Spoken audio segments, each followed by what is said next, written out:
আজি শুক্ৰবাৰে গুৱাহাটী প্ৰেছ ক্লাবত শ্ৰীমন্ত শংকৰ মিছন অফ গুৱাহাটীৰ এক সংবাদমেল অনুষ্ঠিত হয়।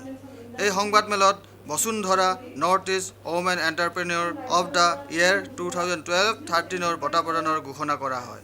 শ্ৰীমন্ত শংকৰ মিছনৰ সদস্যসকলে কয় যে পূৰ্ব ভাৰতৰ 8খন ৰাজ্যক সামৰি মুঠ 84গৰাকীৰ মনোনয়ন পত্ৰ পাইছে।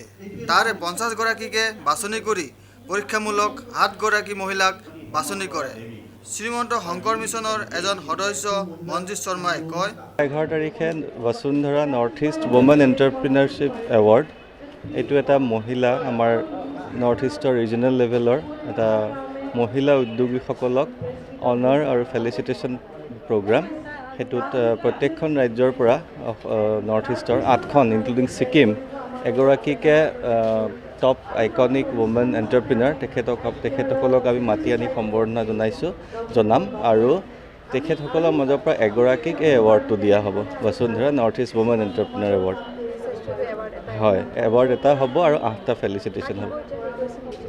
নহয়, 8গৰাকী আচলতে চিলেকশ্যন পেনেলে 8গৰাকী প্ৰত্যেকখন ষ্টেটৰ পৰা এগৰাকীকে চিলেক্ট কৰিছে আৰু যিগৰাকীয়ে বঁটাটো পাব তেওঁ অহা 10 তাৰিখে ফাইনেল কৰা হ'ব।